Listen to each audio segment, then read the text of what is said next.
My colleague flanking me, may I introduce Michal Schwantner, who is the Director of our Transition and Developed Countries Department. Thank you. And within that department, amongst other things, falls our non-governmental organisation and industry section, which is headed by Tom Bombelles, who is seated on my left as you look at us. So, look, thank you very much for coming in. I know some of you have very kindly submitted questions, and the more interesting part, perhaps, of our meeting will be our interaction and your comments. But please allow me to start with just a few comments on the general scene as we see it.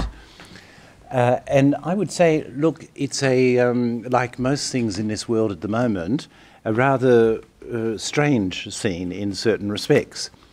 On the one hand, you have a use of intellectual property which, both at the national and the international level, exceeds all previous records in any way in which you look at it. So we see that, and you see that, in so many different ways. I'll mention the figures for demand for intellectual property rights, filings for intellectual property rights in just one moment. But it's not just apparent through demand for intellectual property rights. I think it's apparent in the attention that's paid to intellectual property in the media, which intensifies all the time. It's apparent in the attention paid by governments or corporations in their industrial or competitive strategy to intellectual property. It's apparent in trade disputes. Everywhere we look, we see, an intensification of interest in and use of intellectual property. In terms of demand worldwide, the figures are quite astonishing.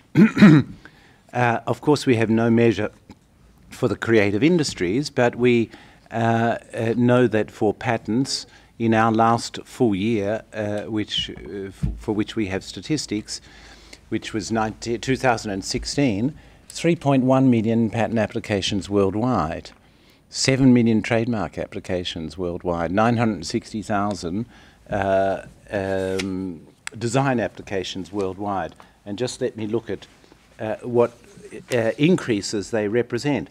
Yeah, and over 20 years, they represent respectively 189% increase, 253% increase, and 388% increase. So this is extraordinary increases in the use of intellectual property. We see that in our own systems, and I thank you for those who are representing user organisations in particular for your use of our systems. We see it that translates into our own systems, and we have had last year 243,000 international patent applications under the Patent Cooperation Treaty. François Courchot is seated here on my left. He was for many years in charge of the Patent Cooperation Treaty at WIPO as a Deputy Director General, and the annual filings, François, then were... Yeah, that's right. So were completely different order.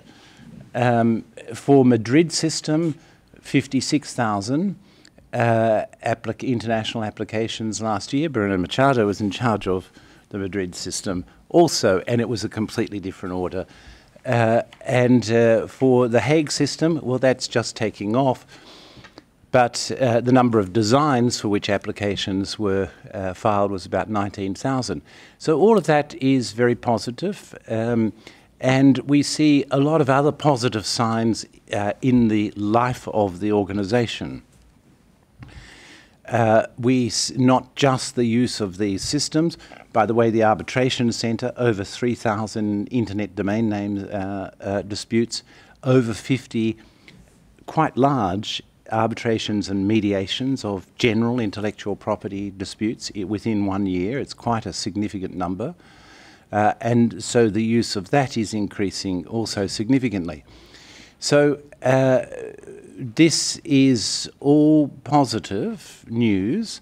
Then when we look at international cooperation between member states, we see also that that is very positive. It's very positive in that over 80 member states are using our IT system for administration and management of intellectual property in IP offices. We are starting with an IT system for the collective administration of copyright works. We have established over 600 technology and innovation support centres in about 70 countries around the world. There are many platforms that are going extremely well. So all of that positive as well. Our treaty system, very positive results. So for those of you in particular interested in the Marrakesh Treaty is moving at a rate which exceeds any other treaty in the history of this organisation. So it's about 5 years now since the Marrakesh Treaty was concluded, and as a result of the accessions of the European Union recently and Japan, we're up to a country coverage of about 74. And we know that there are many others coming. For example, the United States of America, the implementing legislation has now been passed by both the Senate and the House of Representatives. The Senate has given positive advice and consent. And so that we might expect, when Mr. Trump signs the instrument of accession, we might expect that will be a further accession, and a very significant accession, because it will make available for free exchange around the world a very, very significant number of works, published works in accessible formats. So that's going extremely well. We see of our newer treaties or revisions that the Geneva Act of the Lisbon Agreement on geographical indications and appellations of origin received its second accession. This is a treaty revision from 2014, and it received its second accession, and we know that several others are in the process, and we would expect by this time next year that will enter into force, which is very interesting development and very good news. Many of you are concerned, I know, with the entry into force of the Beijing Treaty. So let's spare some time for, I see Dominique there, let's spare some thought for actors and audiovisual performers, because it's covering audiovisual performances. We're up to 21 now. We require 30 for it to enter into force. We do believe that also by this time next year, it also will enter into force, which will be very good news. And we know a number of countries that are in the process of acceding to the Beijing Treaty. And in addition, we hope that the European Union will start the process of the quite long internal process of accession with the new Commission that will come in in about April, May next year, if I'm not mistaken. So all of that, and there are other examples, all of that is very positive as well. What is not, well, before I leave the positives, let me also mention our public-private partnerships, since these concern many of you. And these are going extremely well. So let me mention, we can discuss them in detail if you like. WIPO Research, which is a collaboration amongst pharmaceutical companies, research institution, National Institutes of Health of the United States, of South Africa, of Brazil, of India, many universities.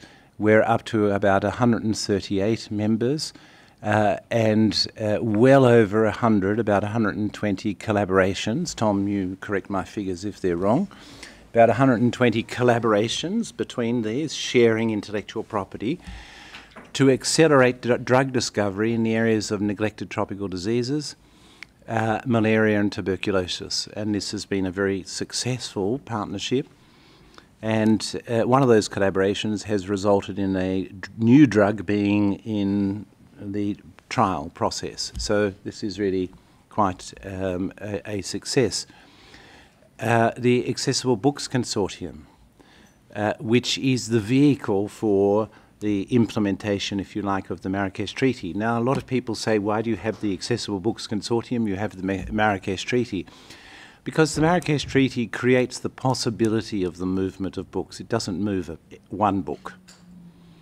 It makes it possible to move books, but someone's got to move them, and that's the job of the Accessible Books Consortium. So what the Marrakesh Treaty does is say, you know, you can move works in accessible formats. You can create works in accessible formats, and you can move them across borders without infringing copyright within the contracting parties. And the Accessible Books Consortium, through its Global Book Service, is doing this.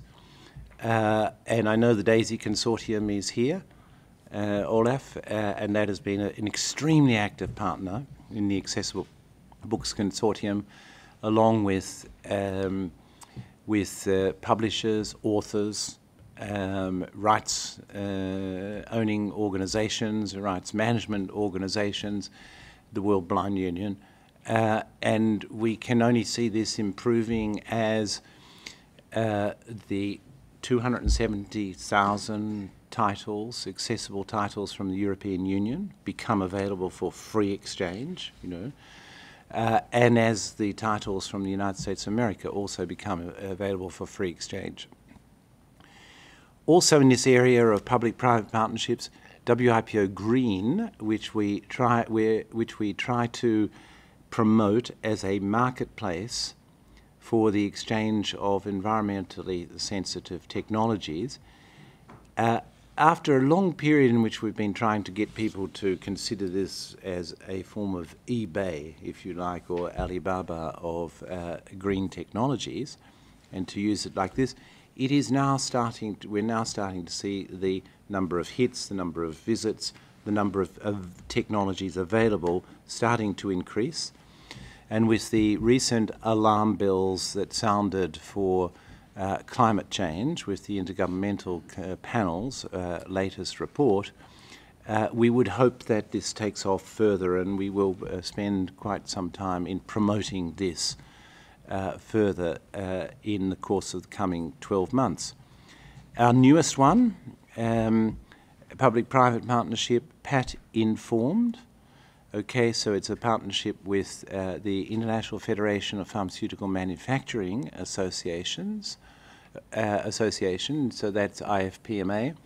20 leading pharmaceutical companies have made available their data on their patent holdings around the world, which we have linked in the database to medicines on the essential medicines list of the World Health Organization and other medicines in the fields in particular of oncology, Tom?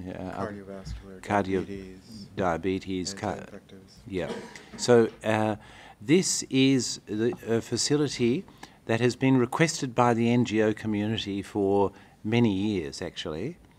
And finally, it has been done. But let me say, an enormous effort was required on the part of pharmaceutical companies to curate their data to make it available for this purpose.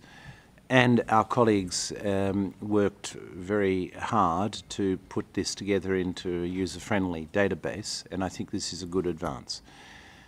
So all of that, I think, is very positive news. We've got lots of programs, lots of services, and I won't go into the explicit connections of these and the Sustainable Development Goals and the Development Agenda, but obviously you can see those connections yourself. What's not going well? Well, the capacity of member states to reach agreement on anything is not going well. And this, of course, is a general phenomenon in the world, regrettably, It is affecting all forms of international cooperation, really. And for us, it means that the forward movement in our normative program, the forward movement, so we administer, as you know, many of you know, 26 multilateral treaties. Keeping that body of progressive development of international law going is very difficult. It's not difficult with the existing treaties, as I just mentioned. We're receiving positive signs for all of our systems. They're growing. The number of states participating in them is growing. That's all positive. But new norms, very difficult. Now, I think you're all, equally as aware as I am of the complex reasons that lie behind this lack of capacity on the part of the international community to reach, agreement on moving forward. So I don't need to go into that unless any of you have any brilliant ideas as to how it can be solved. Then we can discuss that. But it's just very difficult. And I would say that for us in particular, I'd say there's two dimensions to it. The first dimension is that the one that affects the whole world. To some extent there are in the case of certain major players, there's to use the terminology, anti-globalism movement and doctrine that is really informing their approach to international cooperation. This is one thing we see. And of course there are all of these that affect every sort of international cooperation. But specifically for us in the field of intellectual property, I think our two biggest challenges, frankly, in moving forward in the establishment of new norms are, first of all, that intellectual property is a matter of competitive interests. So if you're at the World Health Organization and your member states, and you are discussing the elimination or suppression of Ebola, it's very easy to get a unity of purpose amongst the member states. There's no conflicting interest really in that objective. But when it comes to intellectual property, of course, the states that are negotiating the norms are competitors. These norms are going to define competitive positions. So that's one particular difficulty that we have. And I think the other one is just the enormous differences in technological capacity around the world. So you have sitting there in the same room pre-industrial economies, industrial economies, and post-industrial economies.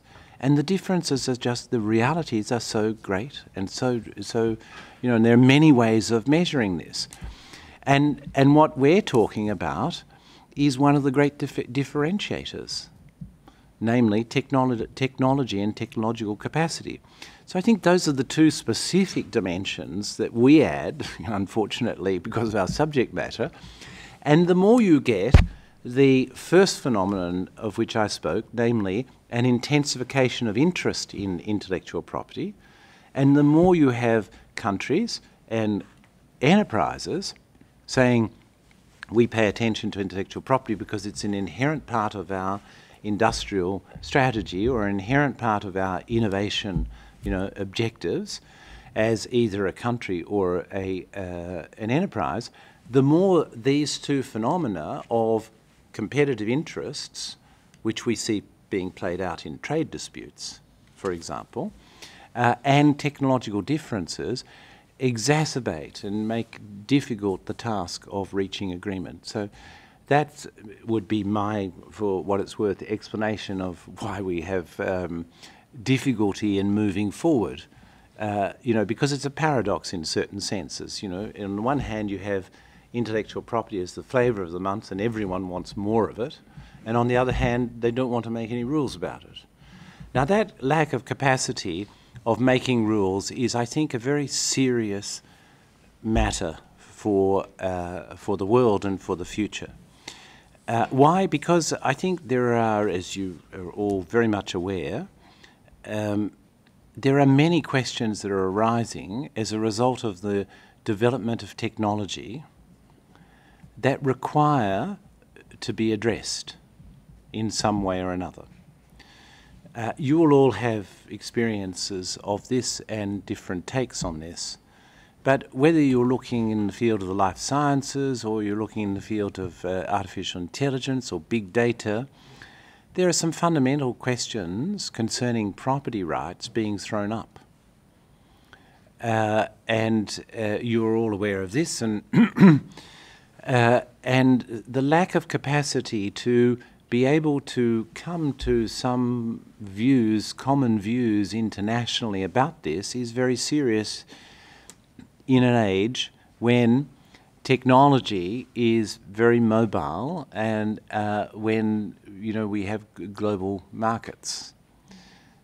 So let me give you the example of the GDPR, the General Data Protection Regulation of the European Union, which came into force in May this year. I'm not critical of it or endorsing it or saying anything about the substance of it. I just want to use it as a governance example for the point that I was just making. Now, by virtue of the scale of the European Union, that it's, the second largest, I think, market in the world in terms of size, the enactment of the GDPR means that the whole world has to comply with it. And here I'm not criticising the EU, I'm not endorsing or lamenting, I'm just observing. So in this world of interconnection, the first mover actually is making the international law. Why is that? Because no company, there's no company with international operations in the world that does not want to use the European Union's market. And if they use the European Union's market, well, they're going to have to comply with the GDPR. And systems are such for the company that the whole company will have to comply with the GDPR. You can't say our European operations because you're talking about data flows, and not only data flows, you're talking about your suppliers and the value chains that you have which intersect with the European market in one way or another. So this means, that actually in this interconnected world, one of the things that happens is that provided that the first mover has the scale, it might be different if it's Tuvalu who makes the GDPR, it would not require the whole world to comply. But provided the first mover has the scale, the first mover is actually making the norms for the world. This is a very interesting governance phenomenon, and it underlines why, the lack of capacity to make new rules in respect of intellectual property at the international level is a serious question. So what we what I propose to our member states is that we should at least start a conversation about this question. And of course, many member states justifiably get a bit nervous when you start talking about establishing new norms for artificial intelligence or, big data or any of these things, because we're all concerned that we don't necessarily even know what the right questions are, let alone the answers or solutions. So we need to be cautious and not get anyone excited that we're about to do a treaty on, artificial intelligence and intellectual property. That's not going to happen, of course. But it would be good that we start a conversation about this to better inform ourselves and the international community and to see what sort of fundamental questions, such as the one that I just mentioned for the GDPR, are arising in this area, and so that's something that we will take up in the course of the coming 12 months.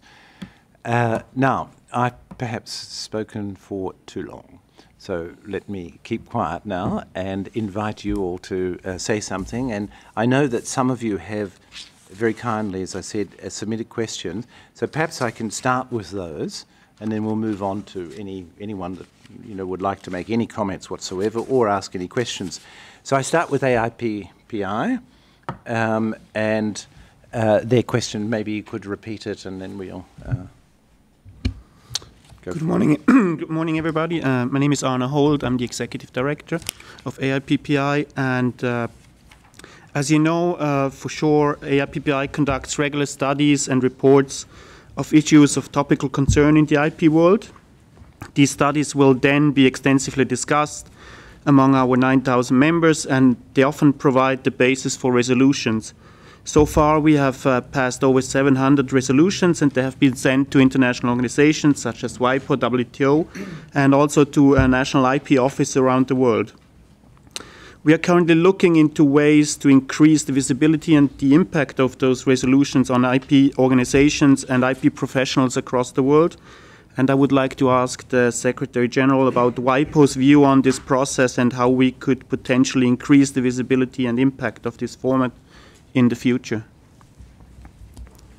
Thank you very much. Look, it's a great question, and for those who are not familiar with this, AIPPI, the International Association for the Protection of Intellectual Property, has a very close relationship to this organisation historically, and that goes back to the 19th century. And AIPPI, through these resolutions and through the thinking of its members, influenced for a long time the revision of the Paris Convention in particular in this organisation.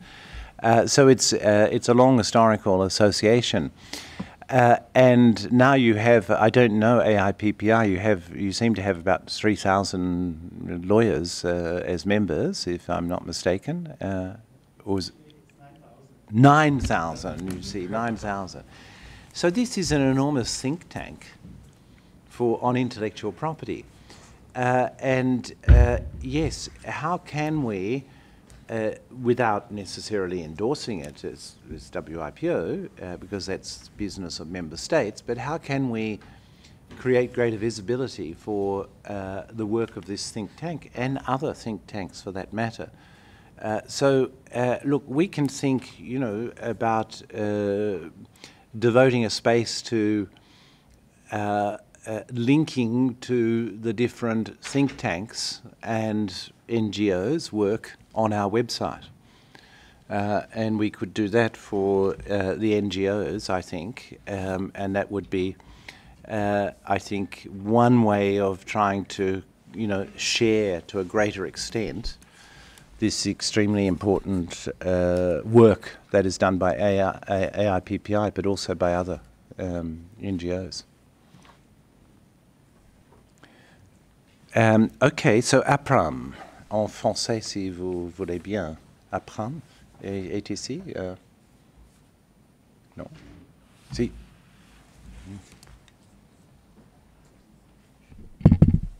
You hear me? C'est bon. Oh, OK. Yes, Nicolas Pelez, I'm representing the APRAM today. We have two questions which have been, which are a concern for our members. The first one is,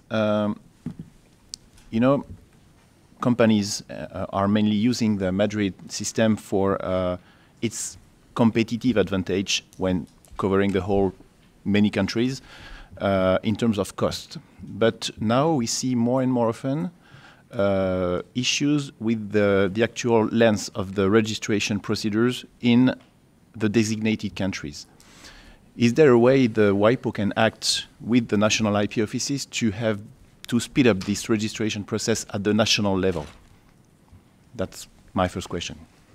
So, great question. Look, we spent a lot of time on it, actually, a lot of time.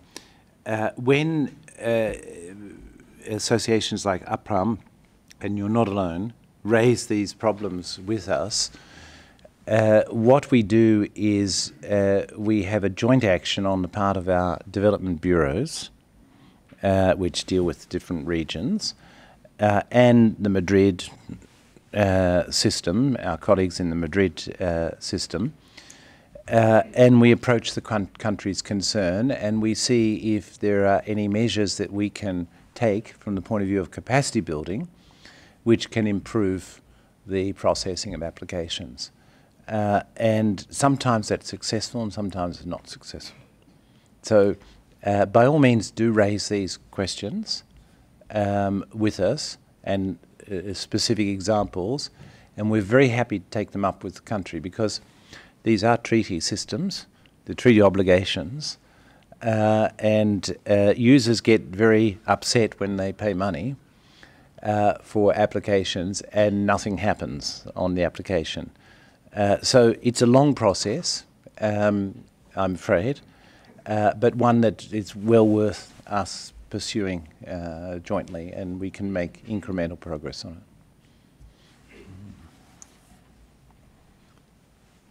Yes, because it's vital to the system, I guess, because, you know, there is a real interest in using the Madrid system, but, you know, if in the end some applicants use the national way, you know, because it's more time efficient, you know. My second, it's not really a question, it's more an inquiry about what happens with the new members who are supposed to join the Madrid system in the coming months, in the coming years, like Canada or Brazil.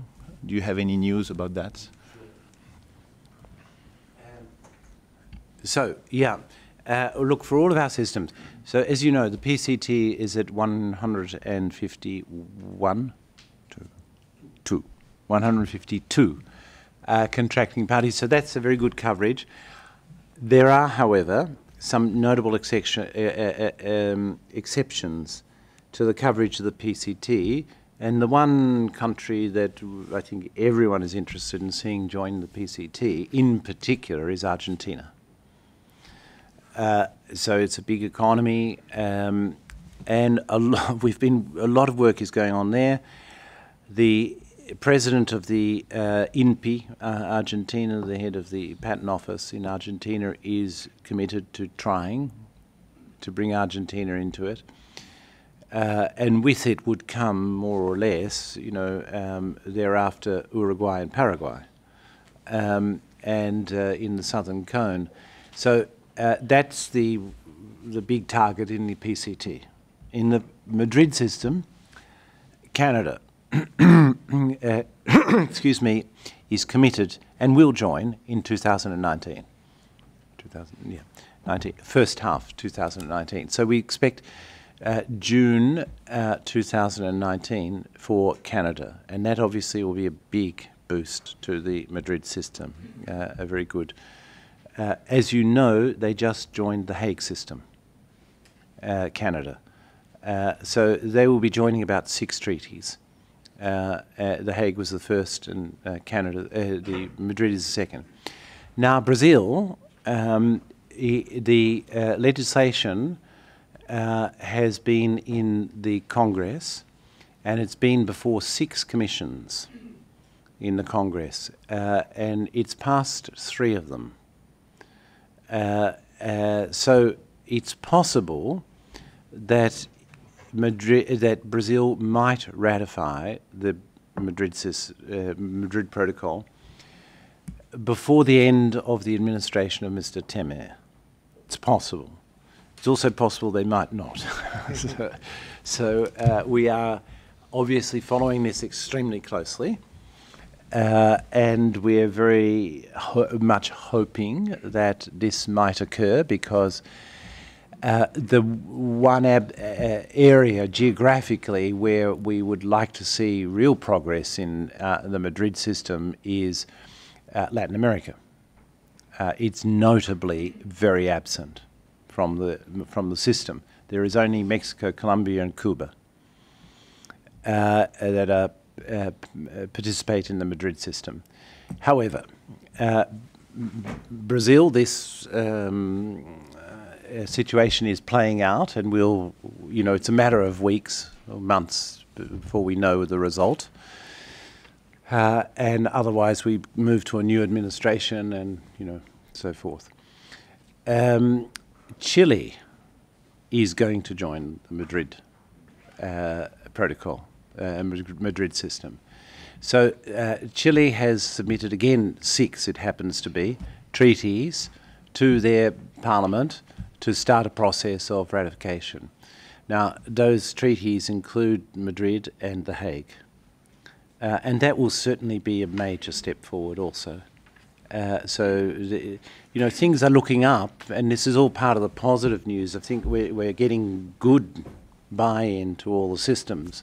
It takes time, of course, and it's a little bit slow, but I think it's positive. And then I'd say, as far as The Hague is concerned, the biggest new news will be China.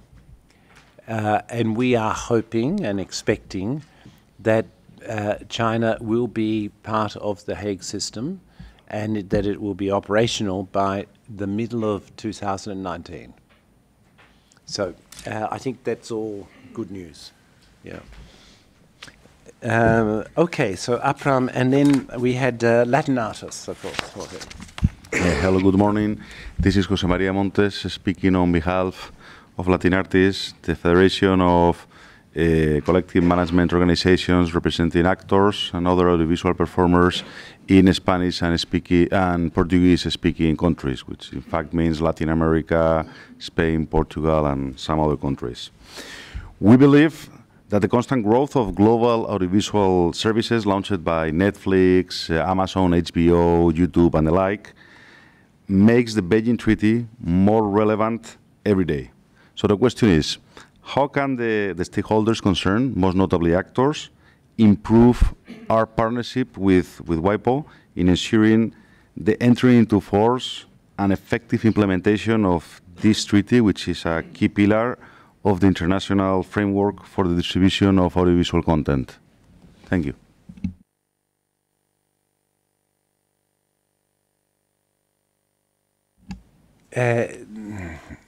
Jose Maria, thank you very much. And thank you for all of the great efforts you've been making to bring the Beijing Treaty in particular, but also our other treaties forward.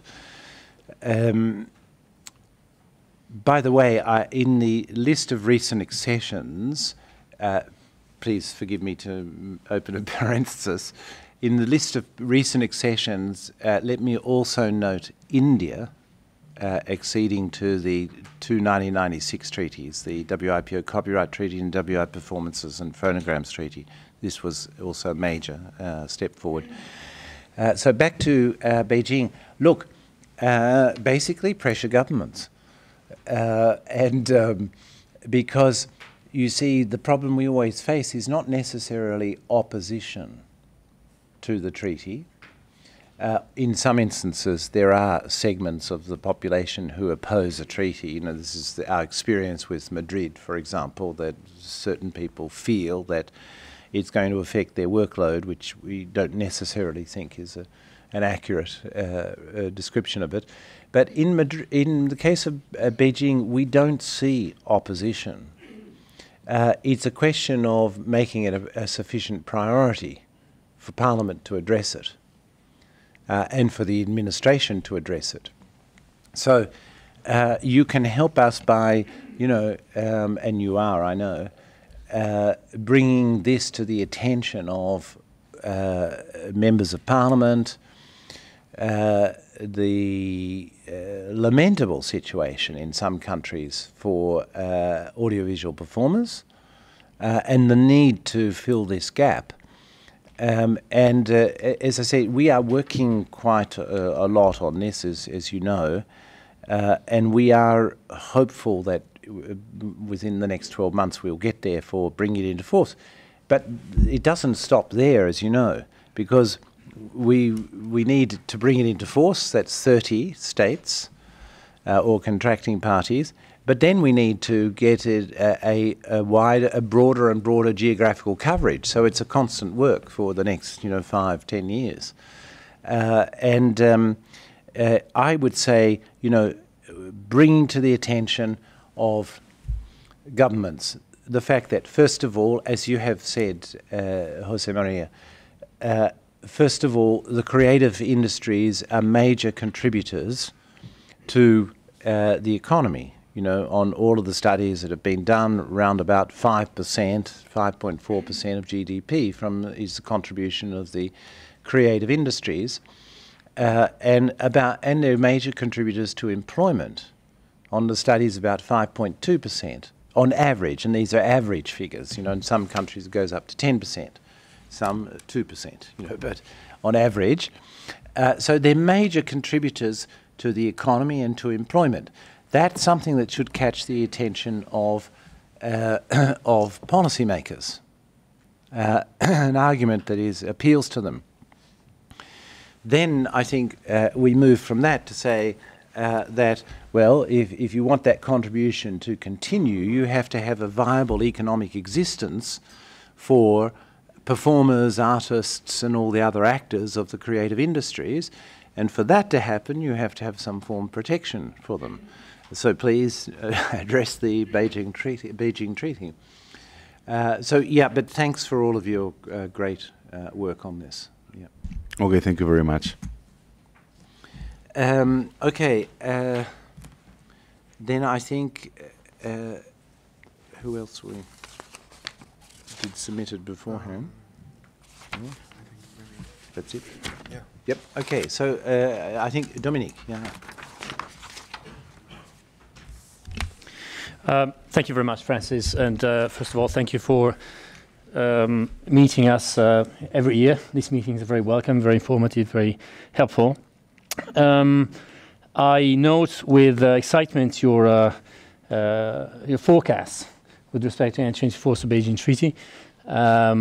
If we manage to get this treaty to enter into force by this time next year, it will be a great achievement, I think, because compared to other treaties, particularly the internet treaties, I think this was perhaps a harder nut to crack. Certainly the fact that a number of big players have not yet engaged was a challenge. Mobilizing performers internationally around these technical issues was not so easy. This is a treaty for performers, audiovisual performers only. No other stakeholders would have helped us or would have had a keen interest in seeing this happen, in seeing this treaty enter into force. And also many of the provisions in the treaty are quite complex and provide for a wide range of exceptions and flexibility, which was the only condition to make this happen. So in terms of trying to understand how this will pan out, work out in practice, and how it will interact with national treatment, so it's complicated. So if we manage to do that, it will be an incredible achievement, I think. We were perhaps a bit more cautious, and we're targeting perhaps the end of next year, but if it happens before, then all the better. But as you said, this would be just a step, an important step. But there will be our challenge and our interest is to make sure that the Beijing Treaty becomes a global norm and not and doesn't turn into a patchy regional, sub-regional treaty. So I have two questions, hopefully quite easy for you. The first is going forward from now until same time next year, which are the countries that you think are more likely to complete the small gap that remains for the treaty to enter into force. And the second question is with respect to the excellent cooperation that we've had with WIPO, and I salute the work of your team and how they've interacted with us and inviting us to many very helpful regional and sub-regional meetings where we could interact with many governments and make our voice heard, which, as you know, is not so easy for organizations like us always. How can we expect the same level of commitment going forward after the entry into force of the treaty? Thank you. Thank you, Dominique, and thanks to the International Federation of Actors for all of the work in, first of all, in getting the Beijing Treaty concluded, because that was a major exercise, as you know, and subsequently. Look, I think one of the big ones is Indonesia. We've got very positive signs here, and that will have an influence on the ASEAN community, and we like to hope that all of the ASEAN countries are very positive towards both intellectual property and WIPO and its treaty system. So we hope that that could have a good influence over ASEAN.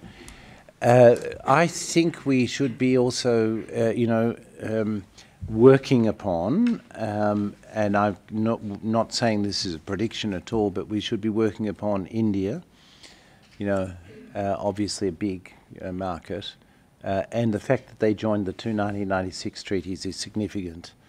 I think it's probably a good time to try to advance there. The other ASEAN countries, as I mentioned, Korea is an increasing player, in this particular area. United States, I haven't got a feeling for at the moment,